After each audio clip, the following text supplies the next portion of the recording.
This is the $500 RTX 3070. It's the final GPU to make up NVIDIA's Ampere lineup for now. And if you believed NVIDIA and all of the hype and the rumors about this basically being a $500 RTX 2080 Ti, then actually, yeah, that's kind of what this is. More on that in just a moment. Of course, we'll take a look at the performance numbers, but I just want to mention that, yeah, this is the fastest $500 GPU that you can buy today. So it's kind of an easy review in that regard, but it's also a bit of a blind review because we don't know what's going to happen tomorrow when AMD announced their RDNA 2 GPUs, but we'll talk more about that towards the end. But for now, let's see what this thing can actually do and take a look at the performance. This is the last of the 3 GPUs that NVIDIA announced a couple of months ago for the Ampere series, and probably the most interesting for the majority of gamers out there. The $499 price tag is identical to the RTX 2070 from last generation, but as we'll see, this thing is in a completely different league when it comes to performance. That's mostly in the form of the new Ampere architecture, but also the big increase in ROPS and CUDA cores. Surprisingly though, we actually get the same memory configuration, 8GB of GDDR6 with identical peak bandwidth. This is one advantage that the RTX 3080 and 3090 have, as well as a bunch more silicon in general. This also means that NVIDIA have left a little bit of room for themselves to potentially release an RTX 3070 Ti or Super variant down the road with the faster GDDR6X memory, but that does seem likely, so we'll have to wait and see. The total board power of the 3070 is 100 watts less than the 3080, and for a total of 220 watts, we should hopefully see some more compact card designs. NVIDIA's own Founders Edition cooler is another really unique and interesting design from them, a bit more compact than the RTX 3080 at just 242 mils in length, but identical height and still 2 slots. That reduced length means that both fans had to be placed underneath the card where they'd usually be, although this cooler still has the same airflow direction and flow-through design as the 3080 and 3090 Founders Edition. That means that the rear fan will push air out of the case like a blower fan, but also exhaust a bit towards the front of the card near the power connector. At the same time, the second fan will be pushing air through the card and through the exposed heatsink, and as we've taken a look at, you'll want to avoid this cooler design with sandwich layouts small form factor cases. The 12-pin connector is still present here, just as with the 3080 and 3090 FE, although this time they include a single 8-pin adapter instead of a dual 8-pin. Also, the 12-pin connector here unfortunately isn't angled like it is on those cards, so that bulky adapter will be protruding a fair bit. But enough of that, let's dive right into the performance numbers and see what this thing can do. Spoiler alert, it's an absolute beast considering the price. Is it faster than an RTX 2080 Ti? Well, it's very close in most of the games that I've tested, and it's important to consider that the 2080 Ti here that we're using for comparison is a factory overclocked EVGA XC Ultra. So that's likely going to give the 2080 Ti a 5% or so advantage. Taking a step back, this is Death Stranding running completely maxed out at 4K. The previous gen 2070 can't deliver anywhere close to a stable 60 FPS, whereas the 3070 can do that quite easily. When we crunch the numbers, the 3070 is over 50% faster here than the 2070, so $500 is definitely buying you a ton more power this time around. When we drop the resolution to 1440p, the 3070 leads by a very similar amount and manages to edge out the 2080 Ti here by a very slim margin. Now, just to manage expectations a little, Red Dead Redemption 2 here showed the biggest difference between the 3070 and 2080 Ti that I tested of around 9% in favor of the 2080 Ti.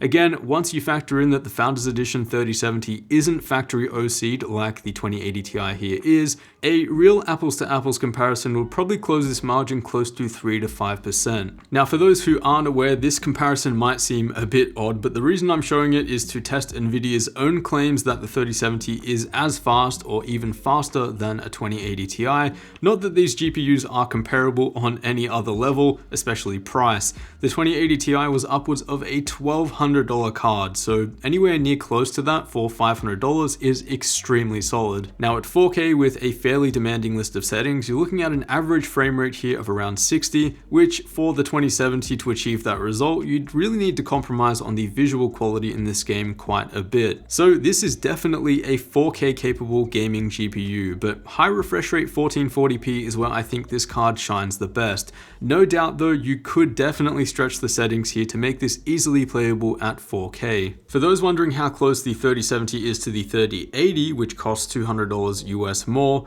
performance margins are anywhere between 20 and 30% at 1440p resolution like you see here. In this case, it's 23%. That puts the 3070 as the overall better value card here. That is, the cost per FPS unit is slightly lower, $4.58 per FPS for the 3070 versus $5.20 for the 3080. Where the 3080 can really stretch its legs though is 4K resolution, and here you'll see performance margins consistently above 30% over the RTX 3070, in this case a pretty massive 43%. So if you are playing at 4K resolution, the value proposition between the 3070 and 3080 is fairly similar, just slightly more in favor of the cheaper 3070. What it comes down to really between these two is what frame rate you'd find acceptable in the games that you're playing and how much money you want to throw at your PC. For $500 though, I think it'll be very hard to be disappointed with the RTX 3070, and even at 4K, you'll need to run some really heavy titles to push it under 60 FPS with max quality settings. Compared to the 2070 in Rainbow Six, the 3070 leads by a huge 58% at 4K and 55% at 1440p. Those are extreme margins for a single generation. In Battlefield 5, again, the 3070 is pretty close to 2080 Ti performance, at least on average here, as you'd expect in most games. The 2080 Ti does have an additional 3GB of VRAM with a much higher bandwidth though, and I believe that could be what allows it to just edge out in a couple of those games here and there. Dropping the resolution to 1440p, we're close to where you'd be able to completely max out a 144Hz monitor, and I personally think that's where the RTX 3070 is best suited. Now Shadow of the Tomb Raider shows massive gains here over the RTX 2070, again 48%, and relatively close to the RTX 2080 Ti performance here, both at 4K and 1440p. If you do have a high refresh rate 1440p gaming monitor that you'd like to get a bit more out of, and you do have something like a 2070 or GTX 1080, the 3070 would definitely be a solid upgrade. In F1 2020, we're able to overtake the RTX 2080 Ti by a few FPS, and this game especially seems to love the new Ampere architecture quite a bit. Here we're running the game at 4K resolution with the ultra high quality preset, so pretty much maxed out, and for anti-aliasing we're using the TAA setting. Switching to the NVIDIA DLSS though, Deep Learning Super Sampling,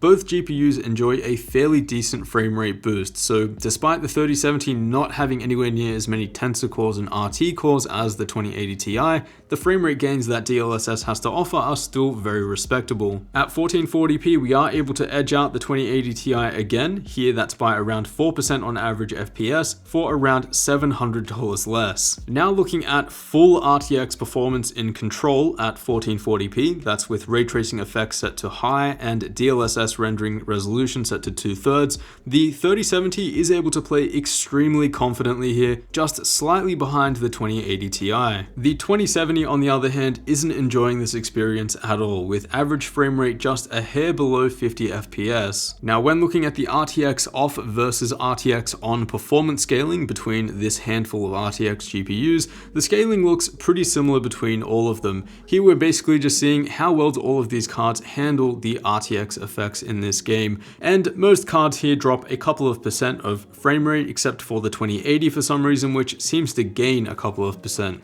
When we switch to 4K, interestingly enough, the 3070 is able to leapfrog the 2080 Ti here with RTX on, gaining a 9% net frame rate bump compared to RTX off. So overall, the RTX capabilities of the 3070 are looking pretty strong. strong, and at the very least, don't expect it to be a weak card when it comes to ray tracing and AI operations, just because it's the cheapest in the stack so far. Now, if you thought that gaming performance was impressive, check this out. In Blender, the RTX 3070 is an absolute beast.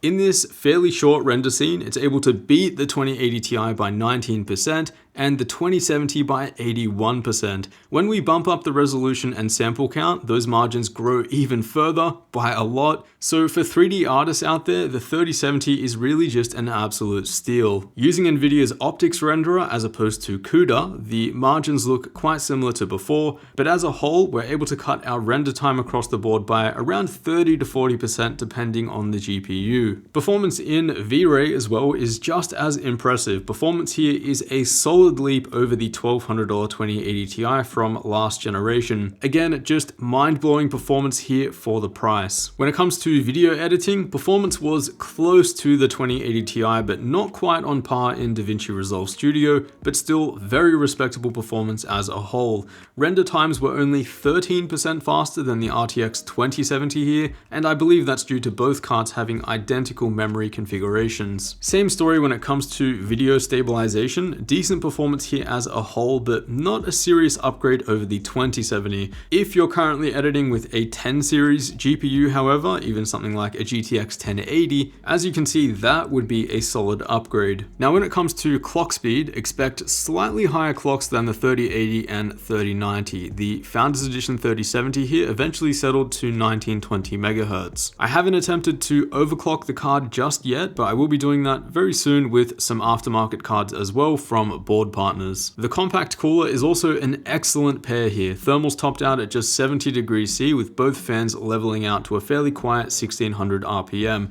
Again, hopefully we do see some compact card options out there. It's clearly viable taking a look at this result. And throughout this review, we've been taking a look at how close the performance is between the 3070 and the 2080 Ti. But what's more impressive are the power savings on top of that. The total board power here is just 220 watts, which, although that is around 50 watts more than the RTX 2070, I think it's contained quite well in terms of thermals and definitely in terms of performance. Overall, the RTX 3070 is just as exciting as the 3080 in my opinion, maybe even more since it offers slightly more value. And if you are in the market for a $500 GPU, this is looking like an absolute no-brainer. But what we don't know is what AMD are going to announce with their RDNA 2 GPUs in about a day of this review going live. So definitely some really interesting timing there by both NVIDIA and AMD. So do subscribe. I will be doing a full kind of breakdown when we have the full picture of those GPUs from AMD. But to just close things off, I think it's safe to say that the RTX 3070 is an excellent GPU from NVIDIA. The